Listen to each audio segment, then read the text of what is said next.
ॐ भूर्भुवः स्वः तत्सवितुर्वरेण्यं भर्गो देवस्य धीमहि धियो यो नः प्रचोदयात्। ॐ शान्ति शान्ति शान्तिः। नमस्ते मेरे प्यारे दोस्तों, ये भगवान रामकृष्ण परमहंस के वचनामृत का 8वां वीडियो है। इस वीडियो को हम शुरू करते हैं। ईश्वर दर्शन उनकी कृपा बिना नहीं होता। विजय प्रश्न करते हैं, महाराज क्या किया जाए जो ईश्वर दर्शन हो? भगवान रामकृष्ण उत्तर देते हैं, चित्त शुद्धि के बिना ईश्वर के दर्शन नहीं होते। कामिनी कांचन में पड़कर मन मलिन हो गया है, उसमें जंग लग गया है। सुई में कीच लग जाने से उसे चुंबक नहीं खींच सकता। मिट्टी साफ कर देने से ही चुंबक खींचता है। मन का मैल नेत्र जल से धोया जा सकता है। हे ईश्वर, अब ऐसा काम न करूंगा, यह कहकर यदि कोई अनुताप करता हुआ रोए तो मैल धुल जाता है। तब ईश्वर रूपी चुंबक मन रूपी सुई को खींच लेता है। तब समाधि होती है, ईश्वर के दर्शन होते हैं। परंतु चेष्टा चाहे जितनी करो, बिना उनकी कृपा के कुछ नहीं होता। उनकी कृपा बिना उनके दर्शन नहीं मिलते। और कृपा भी क्या सहज ही होती है। अहंकार का संपूर्ण त्याग कर देना चाहिए। मैं करता हूँ, इस ज्ञान के रहते ईश्वर दर्शन नहीं होते। भंडार में अगर कोई हो और तब घर के मालिक से अगर कोई कहे कि आप खुद चलकर चीजें निकाल दीजिए, तो वह यही कहता है तो वहाँ एक आदमी, फिर मैं क्यों जाऊं? जो खुद करता बन बैठा है, उसके हृदय में ईश्वर सहज ही नहीं आते। कृपा होने से दर्शन होते हैं। वे ज्ञान सूर्य है, उनकी एक ही किरण से संसार में यह ज्ञानालोक फैला हुआ है। उसी से हम एक दूसरे को पहचानते हैं और संसार में कितनी ही तरह की विद्याएं सीखते हैं। अपना प्रकाश यदि वह एक बार अपने मुंह के सामने रखे तो दर्शन हो जाए।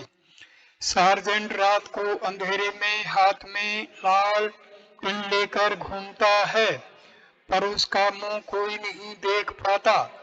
पर उसी लालटेन के उजाले में वह सबको देखता है और आपस में सभी एक दूसरे का मुंह देखते हैं। यदि कोई सार्जेंट को देखना चाहे तो उससे विनती करे, कहे साहब जरा लालटेन अपने मुंह के सामने लगाइए, आपको एक नजर देख लूं। ईश्वर से प्रार्थना करनी चाहिए कि भगवान एक बार कृपा करके आप अपना ज्ञानालोक अपने श्री मुख पर धारण कीजिए, मैं आपके दर्शन करूंगा। घर में यदि दीपक न जले तो वह दारिद्र का चिन्ह है। हृदय में ज्ञान का दीपक जलाना चाहिए। हृदय मंदिर में ज्ञान का दीपक जलाकर ब्रह्ममयी का श्री मुख देखो। विजय अपने साथ दवा भी लाए हैं, श्री राम कृष्ण के सामने पिएंगे। दवा पानी में मिलाकर पी जाती है।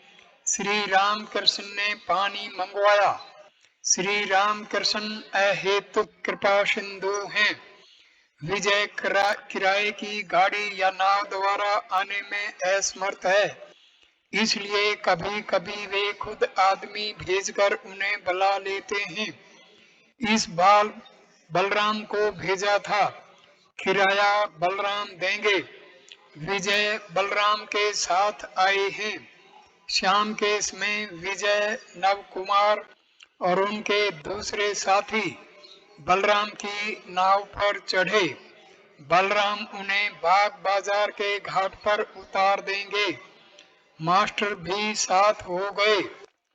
नाव बाग बाजार के अन्नपूर्णा घाट पर लगाई गई।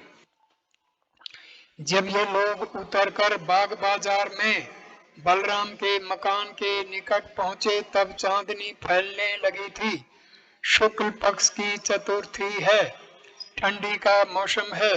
थोड़ी थोड़ी ठंडी लग रही है।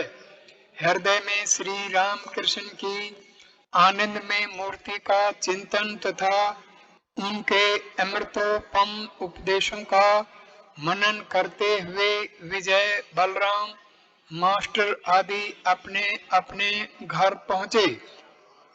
परिच्छेद 20 भक्तों के प्रति उपदेश। बाबू राम आदि के साथ स्वाधीन इच्छा के संबंध में वार्तालाप। श्री तोतापुरी का आत्महत्या का संकल्प। श्री राम कृष्ण तीसरे पहर के बाद दक्षिणेश्वर मंदिर के अपने कमरे के पश्चिम वाले बरामदे में वार्तालाप कर रहे हैं। साथ बाबूराम, मास्टर रामदयाल आदि हैं। दिसंबर 1882 ईस्वी। बाबूराम, रामदयाल तथा मास्टर आज रात को यहीं रहेंगे। बड़े दिनों की छुट्टी हुई है। मास्टर कल भी रहेंगे। बाबूराम नए नए आए हैं। श्री राम कृष्ण भक्तों के प्रति। ईश्वर सब कुछ कर रहे हैं। यह ज्ञान होने पर मनुष्य जीवन मुक्त हो जाता है। केशव सेन शंभू मल्लिक के साथ आया था। मैंने उससे कहा, वृक्ष के पत्ते तक ईश्वर की इच्छा के बिना नहीं हिलते। स्वाधीन इच्छा है कहाँ? सभी ईश्वर के अधीन हैं। लंगा उतने बड़े ज्ञानी थे जी, वे भी पानी में डूबने गए थे। यहाँ पर 11 महीने रहे। पेट की पीड़ा हुई। रोग की यंत्रणा से घबराकर गंगा में डूबने गए थे।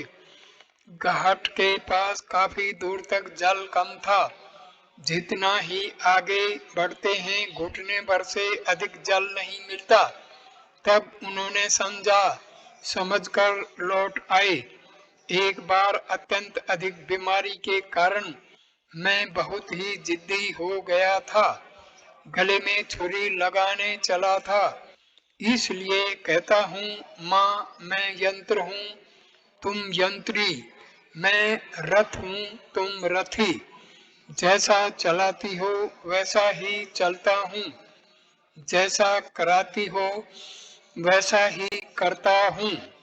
श्री रामकृष्ण के कमरे में गाना हो रहा है। भक्तगण गाना गा रहे हैं।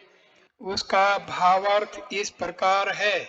एक, हे कमलापति, यदि तुम हृदय रूपी वृंदावन में निवास करो तो हे भक्ति प्रिय, मेरी भक्ति सदी सती राधा बनेगी। मुक्ति की मेरी कामना गोप नारी बनेगी। देह नंद की पुरी बनेगा और प्रीति माँ यशोदा बन जाएगी। हे जनार्दन, मेरे पाप समूह रूपी गोवर्धन को धारण करो। इसी समय काम आदि कंस के 6 चरों को विनष्ट करो। कृपा की बंसरी बजाते हुए मेरे मन रूपी गाय को वशीभूत कर मेरे हृदय रूपी चिरागा में निवास करो। मेरी इस कामना की पूर्ति करो, यही प्रार्थना है। इस प्रकार मेरे प्रेम रूपी यमुना के तट पर आशा रूपी वृक्ष वट के नीचे कृपा करके प्रकट होकर निवास करो। यदि कहो कि गोपालों को के प्रेम में बंदी होकर ब्रज धाम में रहता हूँ, तो यह अज्ञानी दासरथी तुम्हारा गोपाल तुम्हारा दास बनेगा। दूसरा, हे मेरे प्राण रूपी पिंजरे के पक्षी, गाओ ना ब्रह्म रूपी कल्पतरु पर बैठकर। हे पक्षी, तुम प्रभु के गुण गाओ ना, और साथ ही धर्म अर्थ काम मोक्ष रूपी पके फल को खाओ ना। नंदन बागान के श्रीनाथ मित्र अपने मित्रों के साथ आए हैं। श्री राम कृष्ण उन्हें देखकर कहते हैं, यह देखो, इनकी आंखों में से भीतर का सब कुछ दिखाई पड़ रहा है।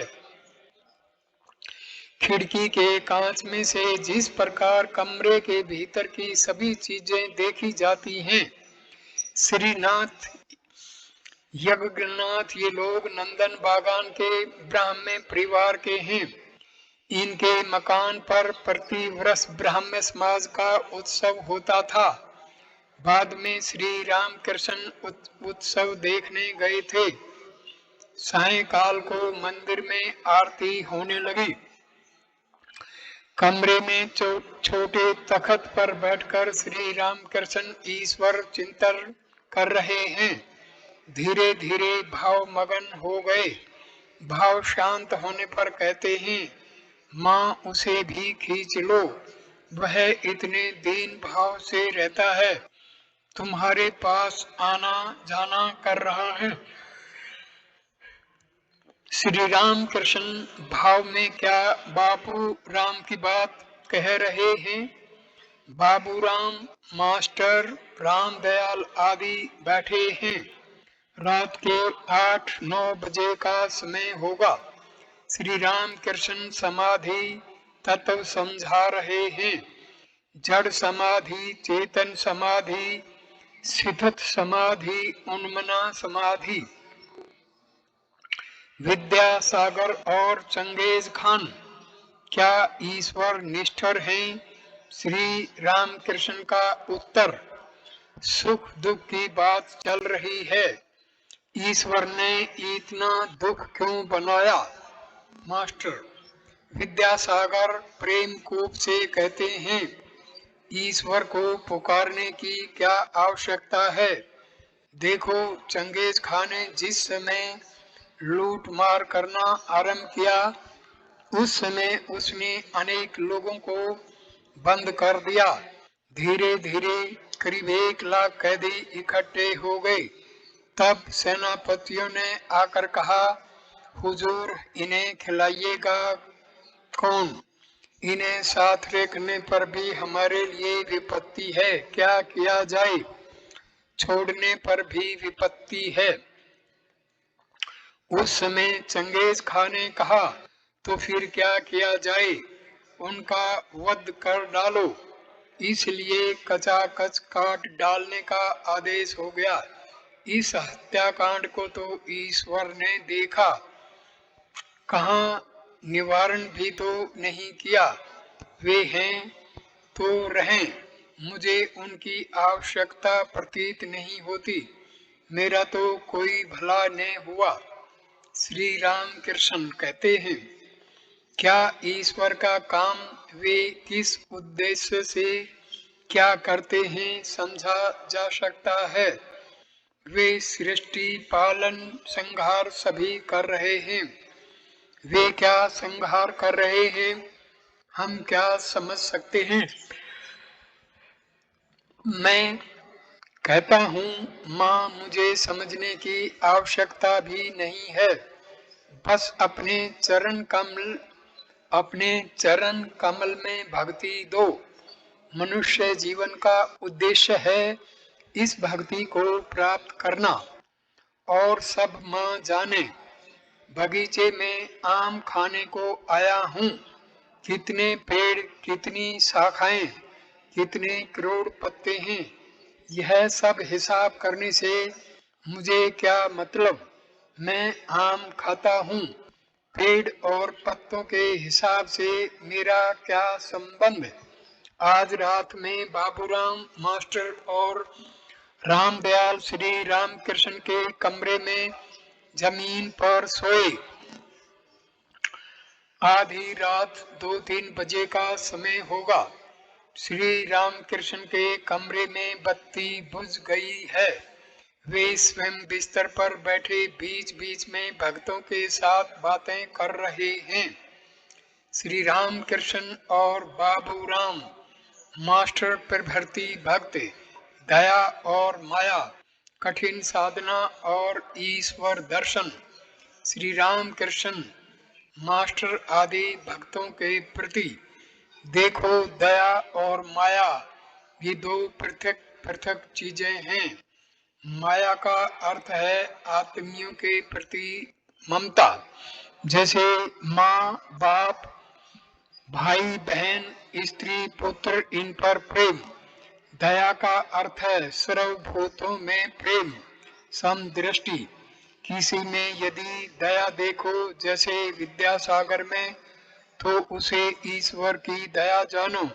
दया से सर्वभूतों की सेवा होती है। माया भी ईश्वर की ही है। माया द्वारा वे आत्मियों की सेवा करा लेते हैं। पर इसमें एक बात है, माया अज्ञानी बनाकर रखती है और बद्ध बनाती है, परंतु दया से चित्त शुद्धि होती है और धीरे धीरे बंधन मुक्ति होती है। चित्त शुद्धि हुए बिना भगवान के दर्शन नहीं होते। काम, क्रोध, लोभ, इन सब पर विजय प्राप्त करने से उनकी कृपा होती है, तब उनके दर्शन होते हैं। तुम लोगों को बहुत ही गुप्त बातें बता रहा हूँ। काम पर विजय प्राप्त करने के लिए मैंने बहुत कुछ किया था। आनंद आसन के चारों ओर जय काली कहते हुए कई बार प्रदक्षिणा की थी। मेरी 10-11 वर्ष की उम्र में जब उस देश में था, उस समय वह स्थिति समाधि की स्थिति प्राप्त हुई थी। मैदान में से जाते जाते जो कुछ देखा उससे मैं विह्वल हो पड़ा था। ईश्वर दर्शन के कुछ लक्षण हैं। ज्योति देखने में आती है, आनंद होता है, हो पड़ा था, आनंद होता है। हृदय के बीच में गुर गुर करके महावायु उठती है। दूसरे दिन बाबूराम रामदयाल घर लौट गए। मास्टर ने वह दिन व रात्रि श्री रामकृष्ण के साथ बिताई। उस दिन उन्होंने मंदिर में ही प्रसाद पाया। परिच्छेद 21। मारवाड़ी भक्तों के साथ तीसरा पहर बीत गया है। मास्टर तथा 2-1 भगत बैठे हैं। कुछ मारवाड़ी भक्तों ने आकर प्रणाम किया। वे कलकत्ते में व्यापार करते हैं। उन्होंने श्री रामकृष्ण से कहा, आप हमें कुछ उपदेश कीजिए। श्री रामकृष्ण हंस रहे हैं। श्री रामकृष्ण मारवाड़ी भक्तों के प्रति देखो, मैं और मेरा दोनों अज्ञान हैं। हे ईश्वर, तुम करता हो और यह सब तुम्हारा है, इसका नाम ज्ञान है। और मेरा क्यों कर कहोगे? बगीचे का कर्मचारी कहता है मेरा बगीचा, परंतु कोई अपराध करने पर मालिक उसे निकाल देता है। उस समय ऐसा साहस नहीं होता कि वह आम की लकड़ी का अपना संदूक भी बगीचे से बाहर ले जाए। काम, क्रोध आदि जाने कि नहीं, ईश्वर की ओर उनका मुंह घुमा दो। कामना लोभ करना हो तो ईश्वर को पाने के लिए कामना लोभ करो, विचार करके उन्हें भगा दो। हाथी जब दूसरों के केले के पेड़ खाने जाता है तो महावत उसे अंकुश मारता है। तुम लोग तो व्यापार करते हो, जानते हो कि धीरे धीरे उन्नति करनी होती है। कोई पहले अंडी पीसने की घानी खोलता है और फिर अधिक धन होने पर कपड़े की दुकान खोलता है। इसी प्रकार ईश्वर के पथ में आगे बढ़ना पड़ता है। बने तो बीच बीच में कुछ दिन निर्जन में रहकर उन्हें अच्छी तरह से पुकारो। फिर भी जानते हो, समय न होने पर कुछ नहीं होता। किसी किसी का भोग कर्म काफी बाकी रह जाता है, इसीलिए देरी होती है। थोड़ा कच्चा रहते चीरने पर हानि पहुंचाता है। पककर जब मुंह निकालता है उस समय डॉक्टर चीरता है। लड़के ने कहा था, माँ अब मैं सोता हूँ, जब मुझे शौच लगे तुम जगा देना। माँ ने कहा, बेटा शौच लगने पर तुम खुद ही उठ जाओगे, मुझे उठाना न पड़ेगा। सब हंसते हैं। मारवाड़ी भक्त और व्यापारी में मिथ्या वचन, राम नाम संकीर्तन। मारवाड़ी भक्तगण बीच बीच में श्री राम कृष्ण की सेवा के लिए मिठाई, फल, सुगंधी मिश्री आदि लाते हैं, परंतु श्री राम कृष्ण साधारणतः उन चीजों का सेवन नहीं करते। कहते हैं वे लोग अनेक झूठी बातें कहकर धन कमाते हैं। इसलिए उपस्थित मारवाड़ियों का वार्तालाप के भीतर से उपदेश दे रहे हैं श्री राम कृष्ण। देखो, व्यापार करने में सत्य की टेक नहीं रहती। व्यापार में तेजी मंदी होती रहती है। नानक की कहानी में है, उन्होंने कहा, असाधु की चीजें खाने गया तो मैंने देखा कि वे सब खून से लथपथ हो गई हैं। साधु को शुद्ध चीजें देनी चाहिए, मिथ्या उपाय से प्राप्त की हुई चीजें नहीं देनी चाहिए। सत्य पथ द्वारा ईश्वर को प्राप्त किया जा सकता है। सदा उनका नाम लेना चाहिए। काम के समय मन का उनके हवाले कर देना चाहिए। जिस प्रकार मेरी पीठ पर फोड़ा हुआ है, सभी काम कर रहा हूँ परंतु मन फोड़े में ही है। राम नाम लेना अच्छा है। जो राम दशरथ का बेटा है, उन्होंने जगत की सृष्टि की है। वे सर्वभूतों में हैं और वे अत्यंत निकट हैं। वे ही भीतर और बाहर हैं। वही राम दशरथ का बेटा, वही राम घट घट में लेटा, वही राम जगत पसेरा, वही राम सबसे न्यारा। परिच्छेद 22। राखाल प्राण कृष्ण केदार आदि भक्तों के साथ। 1। समाधि में श्री राम कृष्ण काली मंदिर के अपने कमरे में भक्तों के साथ बैठे हैं। दिन रात भगवत प्रेम में, ब्रह्मई माता के प्रेम में मस्त रहते हैं।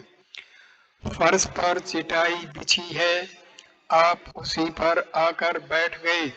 सामने हैं प्राण कृष्ण और मास्टर श्री राखाल भी कमरे में बैठे हुए हैं। हाजरा महाशय घर के बाहर दक्षिण पूर्व वाले बरामदे में बैठे हुए हैं। जाड़े का मौसम है। पूस का महीना, सोमवार दिन के 8 बजे है। 1 जनवरी 1883। श्री राम कृष्ण शाल ओढ़े हुए हैं। इसमें श्री राम कृष्ण के अनेक अंतरंग भगत आने जाने लगे हैं। लगभग साल भर से नरेंद्र, राखाल, भवनाथ, बलराम, मास्टर, बाबूराम, लाटू आदि भक्त सदा आते जाते रहते हैं। इनके आने के साल भर पूर्व से राम, मनोमोहन, सुरेंद्र और केदार आया करते हैं। लगभग 5 महीने हुए होंगे जब श्री राम कृष्ण विद्यासागर के बहादुर बागान वाले मकान में पधारे थे। 2 महीने पूर्व आप श्री केशव सेन के साथ विजय आदि ब्राह्मण भक्तों को लेकर नाव पर आनंद करते हुए कलकत्ता गए थे। श्री प्राण कृष्ण मुखोपाध्याय कलकत्ते के श्यामपुकुर मोहल्ले में रहते हैं। पहले इनका जनाई मौजे में निवास था। ये एक्सचेंज विभाग के बड़े बाबू हैं। नीलाम के काम की देख रेख करते हैं। पहली पत्नी के कोई संतान न होने के कारण उनकी सम्मति से उन्होंने दूसरी बार विवाह किया था। दूसरी पत्नी के एक पुत्र हुआ है, वही इनकी इकलौती संतान है। श्री राम कृष्ण पर इनकी बड़ी भक्ति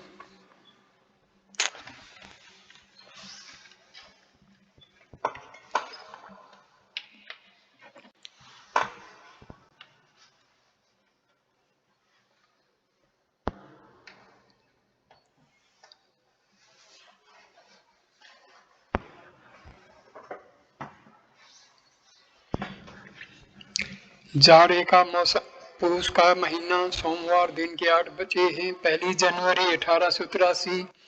श्री राम कृष्ण शाल उड़े हुए हैं।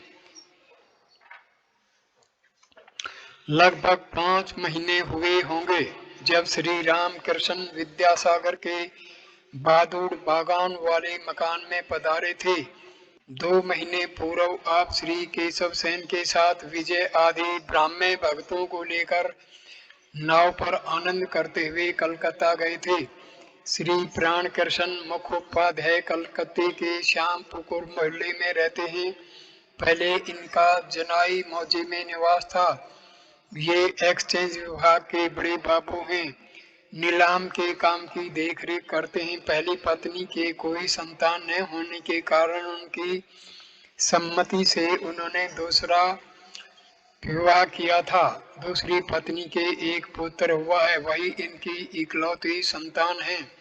श्री राम कृष्ण पर इनकी बड़ी भक्ति है। शरीर कच्छ स्थूल होने के कारण कभी कभी श्री राम कृष्ण इन्हें मोटा ब्राह्मण कहकर पुकारते थे। ये बड़े सज्जन व्यक्ति हैं। लगभग 9 महीने हुए होंगे। श्री रामकृष्ण ने भक्तों के साथ इनका निमंत्रण स्वीकार किया था। इन्होंने बड़े आदर से सबको भोजन कराया था। श्री रामकृष्ण जमीन पर बैठे हुए हैं। पास ही टोकरी भर जलेबियां रखी हैं, किसी भगत ने लाई हैं। आपने जलेबी का एक टुकड़ा तोड़कर खाया। श्री रामकृष्ण प्राण कृष्ण आदि से हंसते हुए, देखा मैं माता का नाम जपता हूँ, इसीलिए ये सब चीजें खाने को मिलती हैं। हास्य, परंतु वे लौकी कोड़े जैसे फल नहीं देती। वे देती ही अमृत फल, ज्ञान, प्रेम, विवेक, वैराग्य। कमरे में 6-7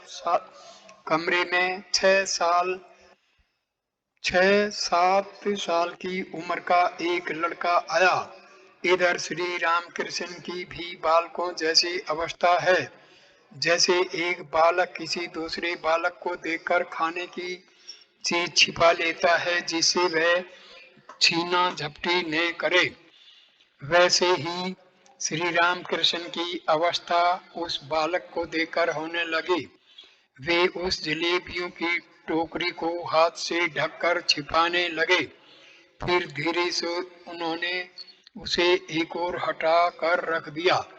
श्री रामकृष्ण ग्रस्त तो हैं, परंतु वे वेदांत चर्चा भी करते हैं। कहते प्राण कृष्ण ग्रस्त तो हैं, परंतु वे वेदांत चर्चा भी करते हैं। कहते हैं ब्रह्म ही सत्य है, संसार मिथ्या, मैं वही हूँ सो हम। श्री राम कृष्ण उन्हें समझाते हैं कली काल में प्राण अन्नगत है, कली काल में नारदीय भक्ति चाहिए। वह विषय भाव का है, बिना भाव के कौन उसे पा सकता है। बालकों की तरह हाथों से जलेबियों की टोकरी छिपाते हुए श्री रामकृष्ण समाधि मगन हो गए। दूसरा भाग। भाव राज्य व रूप दर्शन। श्री राम कृष्ण समाधि में मगन हैं। काफी समय हुआ। भाव के आवेश में पूर्ण बने बैठे हैं। न देह डुलती है न पलकें गिरती हैं। सांस भी चलती है या नहीं जान नहीं पड़ता। बड़ी देर बाद आपने एक लंबी सांस छोड़ी, मानो इंद्रिय राज्य में फिर लौट रहे हैं। श्री राम कृष्ण प्राण कृष्ण से वे केवल निराकार नहीं साकार भी हैं। उनके रूप के दर्शन होते हैं। भाव और भक्ति से उनके अनुपम रूप के दर्शन मिलते हैं। माँ अनेक रूपों में दर्शन देती है। कल माँ को देखा, घेरवे रंग का अंगरखा पहने हुए मेरे साथ बात कर रही थी और एक दिन मुसलमान लड़की के रूप में मेरे पास आई थी। कपाल पर तिलक पर शरीर पर कपड़ा नहीं, 6-7 साल की बालिका मेरे साथ साथ घूमने और मुझसे हंसी ठट्टा करने लगी। गौरांग दर्शन रति की माँ के वेश में माँ। जब मैं हृदय के घर पर था तब गौरांग के दर्शन हुए थे। वे काली धारीदार धोती पहने थे। हलधारी कहता था वे भाव और अभाव से परे हैं। मैंने माँ से जाकर कहा, माँ हलधारी ऐसी बात कह रहा है तो क्या रूप आदि मिथ्या है? माँ रति की माँ के रूप में मेरे पास आई और बोली, तू भाव में ही रह। मैंने भी हलधारी से यही कहा। कभी कभी यह बात भूल जाता हूँ, इसलिए कष्ट भोगना पड़ता है। भाव में न रहने के कारण दांत टूट गए। अतएव देववाणी या प्रत्यक्ष न होने तक भाव में ही रहूंगा, भक्ति ही लेकर रहूंगा। क्यों, तुम क्या कहते हो? प्राण कृष्ण जी हाँ। भक्ति का अवतार क्यों? राम की इच्छा। श्री राम कृष्ण और तुम्ही से क्यों पूछूं? इसके भीतर कोई एक रहता है, वही मुझे इस तरह चला रहा है। कभी कभी मुझ में देव भाव का आवेश होता था, तब बिना पूजा किए चित्त शांत न होता था। मैं यंत्र हूँ और वे यंत्री। वे जैसा कराते हैं वैसा ही करता हूँ। जो कुछ बुलवाते हैं वही बोलता हूँ। श्री रामकृष्ण ने भक्त राम प्रसाद के एक गीत की पंक्तियां उदाहरण के लिए कही। इस उसका अर्थ यह है, भव सागर में अपना डोंगा बहाकर उस पर बैठा हुआ हूँ। जब ज्वार आएगी तब पानी के साथ साथ मैं भी चढ़ता जाऊंगा और जब भाटा हो जाएगा तब उतरता जाऊंगा। श्री राम कृष्ण। झूठी पत्तल हवा के झोंकों से उड़कर कभी तो अच्छी जगह पर गिरती है, कभी नाली में गिर जाती है। हवा जिधर ले जाती है उधर ही चली जाती है। जुलाहे ने कहा, राम की मर्जी से डाका डाला गया, राम ही की मर्जी से मुझे छोड़ दिया। हनुमान ने कहा, हे राम, मैं शरणागत हूँ, शरणागत हूँ। यही आशीर्वाद दीजिए कि आपके पाद पद्मों में मेरी शुद्ध भक्ति हो, फिर कभी आपकी भुवन मोहिनी माया में मुग्ध न होऊं। मेंढक मरते हुए बोला, राम जब सांप पकड़ता है तब तो राम रक्षा करो कहकर चिल्लाता हूँ, परंतु अब जबकि राम ही के धनुष से बिंद कर मर रहा हूँ तो चुप्पी साधनी ही पड़ी। पहले प्रत्यक्ष दर्शन होते थे इन्हीं आंखों से जैसे तुम्हें देख रहा हूँ, अब भावावेश में दर्शन होते हैं। ईश्वर लाभ होने पर बालकों का सा स्वभाव हो जाता है। जो जिसका चिंतन करता है वह उसकी सत्ता को भी पाता है। ईश्वर का स्वभाव बालकों जैसा है। खेलते हुए बालक जैसे घरौंदा बनाते बिगाड़ते और उसे फिर से बनाते हैं, उसी तरह वे भी सृष्टि स्थिति और प्रलय कर रहे हैं। बालक जैसे किसी गुण के वश में नहीं है, उसी प्रकार वे भी सत्व रज और तम तीनों गुणों से परे हैं। इसलिए जो परमहंस होते हैं वे 10-5 बालक अपने साथ रखते हैं, अपने पर उनके स्वभाव का आरोप करने के लिए। अगर पहाड़ा से एक 20-22 साल का लड़का आया हुआ है, जब यह आया है श्री राम कृष्ण को इशारा करके एकांत में ले जाता है और वहीं चुपचाप अपने मन की बात कहता है। यह अभी हाल ही में आने जाने लगा है। आज वह निकट आकर फर्श पर बैठा। प्रकृति भाव तथा काम जय सरलता और ईश्वर लाभ। श्री राम कृष्ण उसी लड़के से आरोप करने पर भाव बदल जाता है। प्रकृति के भाव का आरोप करो तो धीरे धीरे काम आदि रिपु नष्ट हो जाते हैं। ठीक स्त्रियों के से हाव भाव हो जाते हैं। नाटक में जो लोग स्त्रियों का काम करते हैं उन्हें नहाते समय देखा जाता है। स्त्रियों के ही तरह दांत मांजते और बातचीत करते हैं। तुम किसी शनिवार या मंगलवार को आओ। प्राण कृष्ण से ब्रह्म और शक्ति अभिन्न है। शक्ति ने माना तो संसार मिथ्या हो जाता है। अब तुम घर परिवार सब मिथ्या हो जाते हैं। आद्या शक्ति के रहने ही के कारण संसार का अस्तित्व है। बिना आधार के कोई चीज कभी ठहर सकती है? बिना खूंटियों के न तो ढांचा खड़ा रह सकता है और न उस पर सुंदर प्रकृति मूर्ति ही बन सकती है। विषय बुद्धि का त्याग किए बिना चैतन्य नहीं होता है। ईश्वर नहीं मिलते, उसके रहने से ही कपटता आ जाती है। बिना सरल हुए कोई उन्हें पा नहीं सकता। ऐसी भक्ति करो घट भीतर छोट कपड़े कपट चतुराई सेवा बंदी और अधीनता सहज मिले रहुराई। जो लोग विषय कर्म करते हैं, ऑफिस का काम या व्यवसाय करते हैं, उन्हें भी सच्चाई से रहना चाहिए। सच बोलना काली काल की तपस्या है। प्राण कृष्ण अस्मिन् धर्मे महेशी सयात सत्यवादी जितेंद्रिय है परोपकार निरतो निर्विकार सदाशय। यह महानिर्वाण तंत्र में लिखा है। श्री राम कृष्ण हाँ इसकी धारणा करना चाहिए। तीसरा भाग श्री राम कृष्ण का यशोदा भाव तथा समाधि। श्री राम कृष्ण अपनी छोटी खाट पर जा बैठे हैं। भाव में तो सदा ही पूर्ण रहते हैं। भाव नेत्रों से राखाल को देख रहे हैं। देखते देखते हृदय में वात्सल्य रस उमड़ने लगा, अंग पुलकित होने लगे। क्या यशोदा माता इन्हीं नेत्रों से गोपाल को देखा करती थी? देखते ही देखते फिर आप समाधि लीन हो गए। कमरे के भीतर जितने भगत बैठे हुए थे वे सभी आश्चर्य से चकित और स्तब्ध होकर श्री राम कृष्ण के भाव की यह अद्भुत अवस्था देख रहे हैं। श्री राम कृष्ण कुछ प्रकृतिस्थ होकर कहते हैं, राखाल को देखकर इतनी उद्दीपना क्यों होती है?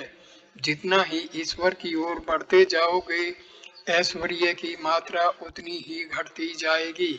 साधक पहले 10 भुजा मूर्ति देखता है, वह ईश्वरी मूर्ति है।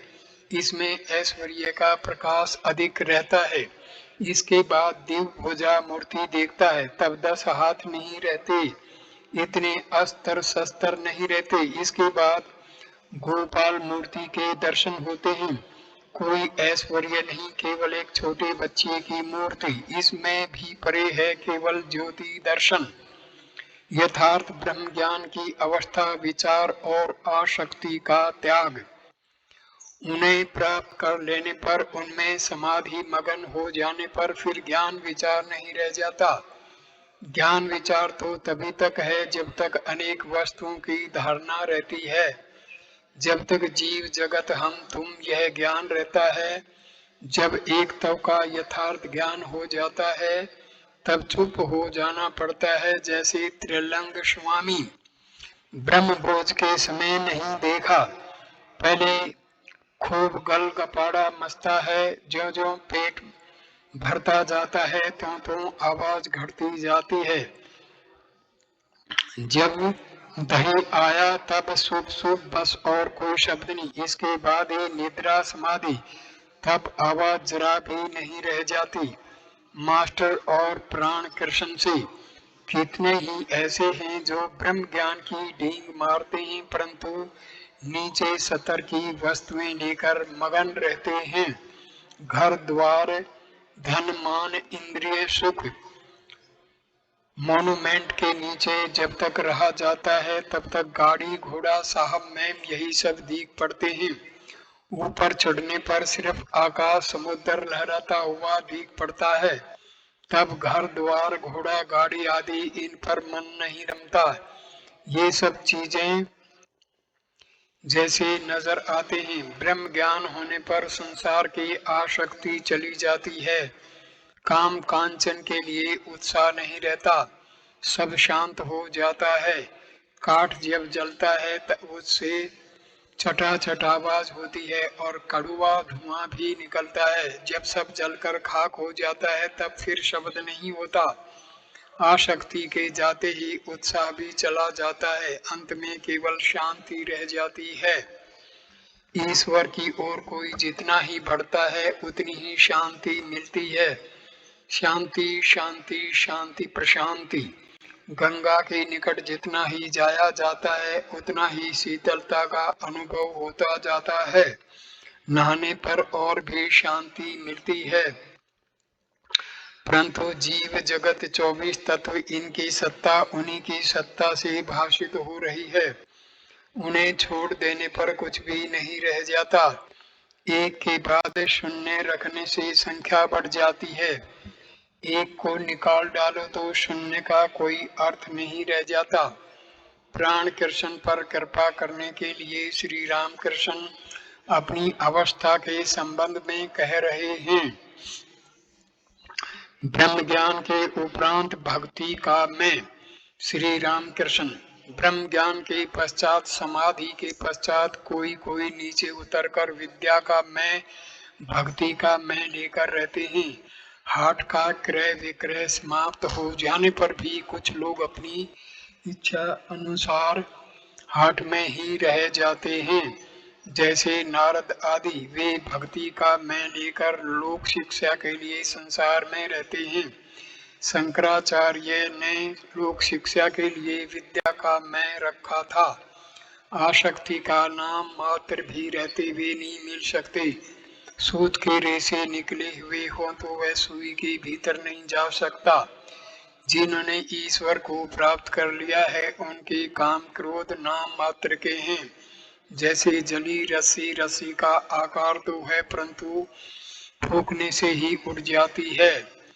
मन से आसक्ति के चले जाने पर उनके दर्शन होते हैं। शुद्ध मन से जो निकलेगी वह उन्हीं की वाणी है। शुद्ध मन जो है, शुद्ध बुद्धि भी वही है और शुद्ध आत्मा भी वही है, क्योंकि उन्हें छोड़ कोई दूसरा शुद्ध नहीं है। परंतु उन्हें पा लेने पर लोग धर्म अधर्म को पार कर जाते हैं। इतना कहकर श्री राम कृष्ण मधुर कंठ से भक्त राम प्रसाद का एक गीत गाने लगे। उसका मर्म यह है, मन चल सैर करने चल, काली रूपी कल्पलता के नीचे तुझे चारों फल मिल जाएंगे। अपनी प्रवृत्ति और निवृत्ति इन दो पत्नियों में से तो निवृत्ति को साथ लेना और उसके पुत्र विवेक से तत्व की बात पूछना। चौथा भाग। श्री राम कृष्ण का श्री राधा भाव। श्री राम कृष्ण दक्षिण पूर्व वाले बरामदे में आकर बैठे हैं। प्राण कृष्ण आदि भगत भी साथ आए हैं। हाजरा महाशय बरामदे में बैठे हुए हैं। श्री राम कृष्ण हंसते हुए प्राण कृष्ण से कह रहे हैं, हाजरा कुछ कम नहीं है, अगर यहाँ स्वयं को लक्ष्य करके कोई बड़ी दरगाह हो तो हाजरा छोटी दरगाह है। सब हंसते हैं। नव कुमार आकर बरामदे के दरवाजे में खड़े हुए और भक्तों को देखते ही चले गए। उन्हें देखकर श्री रामकृष्ण ने कहा, अहंकार की मूर्ति है। दिन के 8 बढ़ चुके हैं। प्राण कृष्ण ने प्रणाम करके चलने की आज्ञा ली। उन्हें कलकत्ते के मकान में लौट जाना है। एक वैरागी गोपी यंत्र एक तारा की सूरत शकल का लेकर श्री राम कृष्ण के कमरे में गा रहे हैं। गीतों का आशय यह है। पहला, नित्यानंद का जहाज आया है, तुम्हें पार जाना हो तो इस पर आ जाओ। 6 घोड़े इसे सदा पहरा देते हैं। उनकी पीठ ढाल से घिरी हुई है और कमर में तलवार लटक रही है। सदर दरवाजा खोलकर वे धन रतन लुटा रहे हैं। दूसरा, इस समय घर छा लेना। इस बार वर्षा जोरों की होगी, सावधान हो जाओ। अदरक का पानी पीकर अपने काम पर डट जाओ। जब श्रावण लग जाएगा तब कुछ भी नहीं सूझेगा। छप्पर का ठाठ सड़ जाएगा, फिर तुम घर न छा सकोगे। जब झकोरे लगेंगे तब छप्पर उड़ जाएगा, घर वीरान हो जाएगा। तुम्हें भी फिर स्थान बदलना ही पड़ेगा। तीसरा, किसके भाव में नदिये में आकर दीन वेश धारण कर तुम स्वयं हरि होते हुए भी हरि नाम गा रहे हो। किसका भाव लेकर तुमने यह भाव और ऐसा स्वभाव धारण किया, कुछ समझ में नहीं आता। श्री रामकृष्ण गाना सुन रहे हैं। इसी में श्री केदार चैटर्जी आए और उन्होंने प्रणाम किया। वे ऑफिस की पोशाक में चोगा अचकन पहने और घड़ी चैन लगाए हुए आए हैं, परंतु ईश्वर चर्चा होती है तो आपकी आंखों से आंसुओं की झड़ी लग जाती है। आप बड़े प्रेमी हैं, हृदय में गोपी भाव विराजमान है। केदार को देखकर श्री राम कृष्ण के मन में वृंदावन की लीला का उद्दीपन होने लगा। आप प्रेमोन्मत्त हो गए। खड़े होकर केदार को सुनाते हुए इस मर्म का गाना गाने लगे। क्यों सखी वह वन अभी कितनी दूर है जहाँ मेरे श्याम सुंदर हैं, अब तो चला नहीं जाता।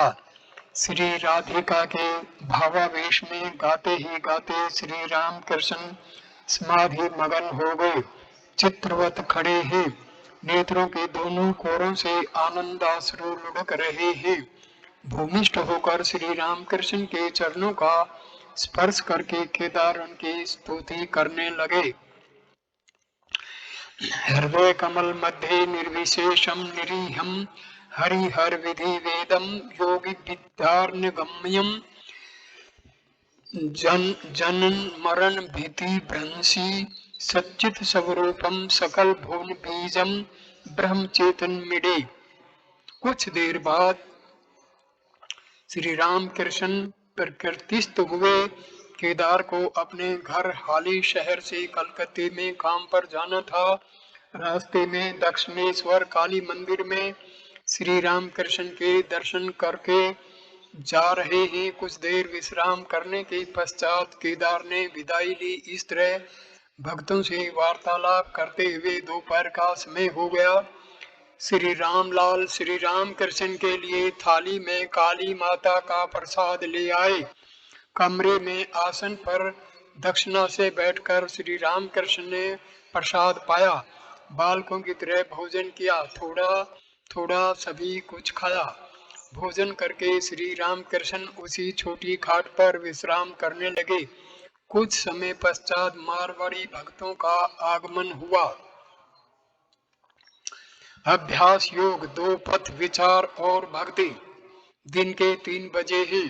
मारवाड़ी भक्त जमीन पर बैठे हुए श्री राम कृष्ण से प्रश्न कर रहे हैं। कमरे में मास्टर राखाल और दूसरे भगत भी हैं। मारवाड़ी भगत, महाराज उपाय क्या है? श्री राम कृष्ण, उपाय 2 हैं, विचार मार्ग और अनुराग अथवा भक्ति का मार्ग।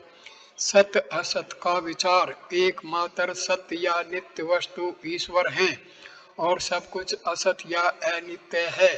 इंद्रजाल दिखाने वाला ही सत्य है, इंद्रजाल मिथ्या है, यही विचार है। विवेक और वैराग्य, इस सत्य असत विचार का नाम विवेक है। वैराग्य अर्थात संसार की वस्तुओं से विरक्ति। यह एकाएक नहीं होता, प्रतिदिन अभ्यास करना चाहिए। कामिनी कांचन का त्याग पहले मन से करना पड़ता है, फिर तो उनकी इच्छा होते ही वह मन से त्याग कर सकता है और बाहर से भी त्याग कर सकता है। पर कलकत्ते के आदमियों से क्या मजाल जो कहा जाए कि ईश्वर के लिए सब कुछ छोड़ो। उनसे यही कहना पड़ता है कि मन ही में त्याग करो।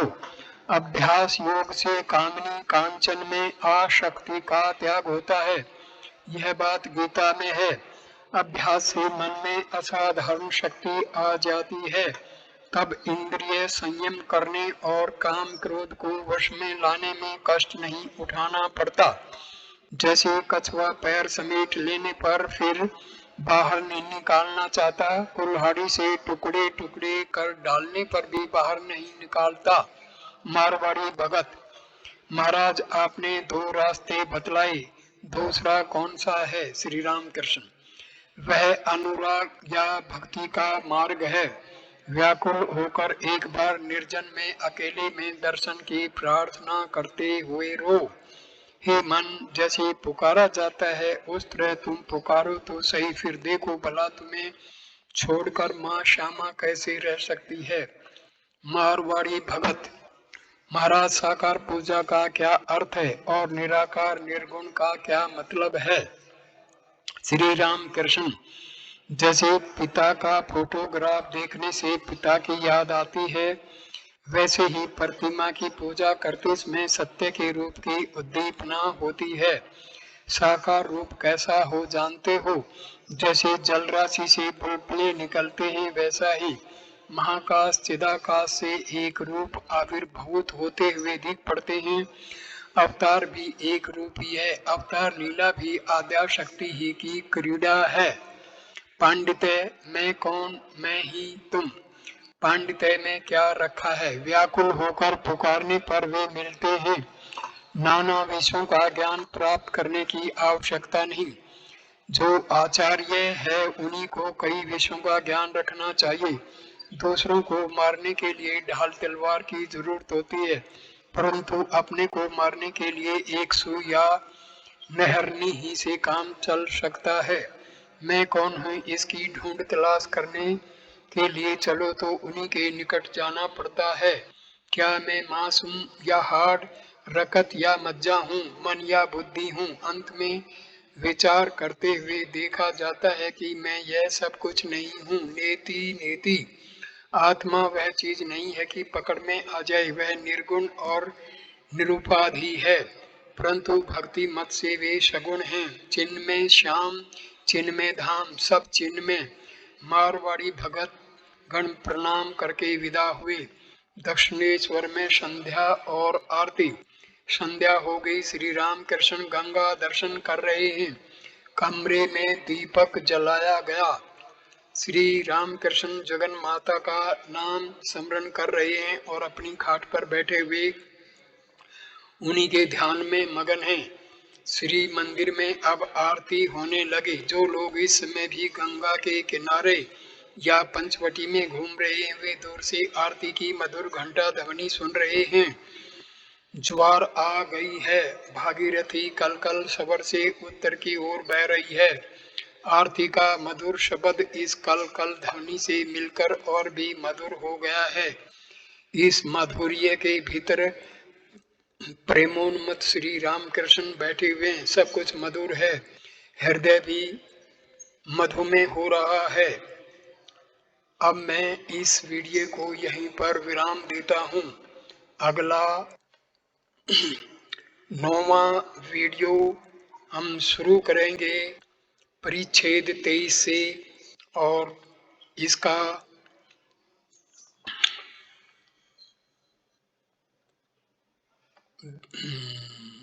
हेडिंग होगा बेल घर में गोविंद मुखोपाध्याय के मकान पर। धन्यवाद दोस्तों ये वीडियो देखने के लिए। नमस्कार दोस्तों, नमस्कार।